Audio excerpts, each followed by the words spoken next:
थोड़ी नहीं। तो सरकार के प्रस्ताव को किसानों ने फिर ठुकरा दिया है। कहा है आग से ना खेले सरकार, सचेत हो जाए, सख्त चेतावनी दे रहे हैं। आप समझ रहे हैं, शब्द हर दिन थोड़े और रूखे हो रहे हैं। सवाल यही है कि बात में क्या पेच है। सवाल इसलिए कि सरकार कहती है बातचीत के लिए आओ, किसान मानते हैं कि बातचीत से बात बनेगी, फिर आखिर क्या बात है कि बात आगे नहीं बढ़ रही है। आंदोलन का आज 28वां दिन है, 1 महीना होने को है। आंदोलन का कुछ समाधान निकलना बेहद जरूरी है, क्योंकि एक तरफ किसान कड़ाके की ठंड में सड़क पर है, दूसरी ओर किसानों के आंदोलन की वजह से एक बड़ा आर्थिक नुकसान भी हो रहा है। यह रिपोर्ट, फिर चर्चा की शुरुआत।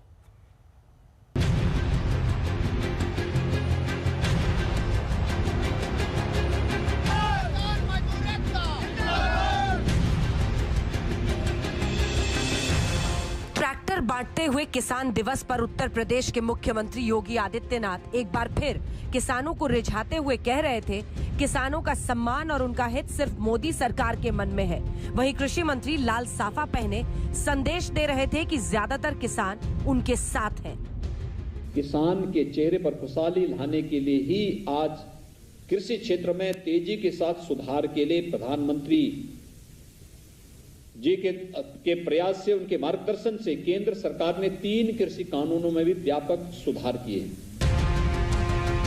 इस दौरान किसान आंदोलन के 28वें दिन सिंघू बॉर्डर पर 50 किसान संगठनों की मीटिंग हुई। सरकार के प्रस्ताव पर किसानों ने मंथन किया। दिल्ली बॉर्डर पर इस बैठक में 5 सदस्यीय कमेटी के ड्राफ्ट पर चर्चा के जरिए फ्यूचर प्लान पर फैसला लिया।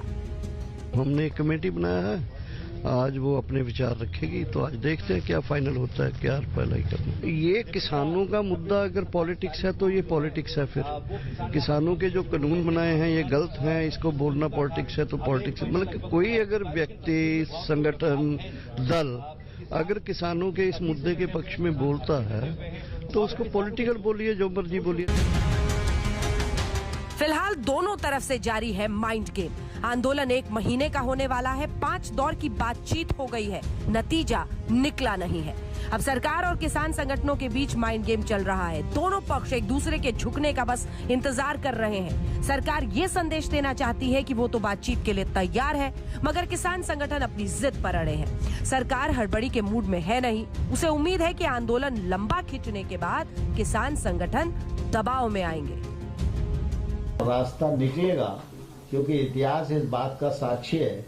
आंदोलन कितना ही पुराना हो, कितना ही प्रबल हो, लेकिन आंदोलन का समापन और आंदोलन को मंजिल तक पहुंचना यह वार्ता के माध्यम से ही होता है, और इसलिए मुझे पूरा विश्वास है वार्ता होगी।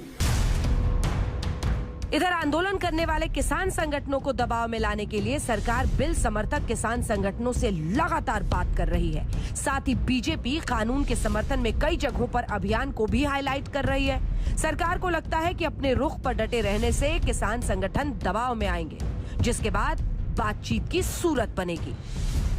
How the left is trying to hijack the किसान आंदोलन for its own political benefits. कुछ ऐसे अवांछित तत्व और खास करके वामपंथी तत्व जो किसानों के बीच किसान बन के घुस गए हैं, उनसे देश को सावधान रहने की आवश्यकता है, वरना वो अपने एजेंडे को चलाएंगे और किसान के जो मुख्य बिंदु हैं उसे भटकाएंगे। किसान संगठन भी मानकर चल रहे हैं कि लड़ाई लंबी खिंचेगी। कानूनों के पक्ष में सरकार को समर्थन करने वाले किसान संगठनों का कोई मजबूत जमीनी आधार नहीं है। आंदोलन करने वाले किसानों में जमीनी स्तर पर पकड़ रखने वाले संगठनों में एकता है और वो मिल बैठकर ही फैसला लेते हैं। सारे एक साथ खड़े हैं, एक मत से हैं, और इस बात पे हम सब एक है कि आंदोलन जीते बगैर हम घर को नहीं जाएंगे। मोदी 25 दिसंबर को कई राज्यों के किसानों से बात करेंगे, संवाद, संदेह मिटाने के लिए। कृषि बिल पर केंद्र का काउंटर प्लान तैयार है। अटल जी की जयंती पर अवध के किसानों से एक तरफ पीएम संवाद करेंगे, वहीं यूपी में घर घर जाकर कृषि मंत्री का पत्र बांटेंगे बीजेपी कार्यकर्ता और 18 जिलों में चौपाल लगाकर कानून के फायदे बताएंगे। प्रधानमंत्री नरेंद्र मोदी उसी दिन एक साथ 9 करोड़ किसान परिवारों के लिए प्रधानमंत्री किसान सम्मान निधि से 18,000 करोड़ रुपए भी रिलीज करेंगे। आज तक ब्यूरो।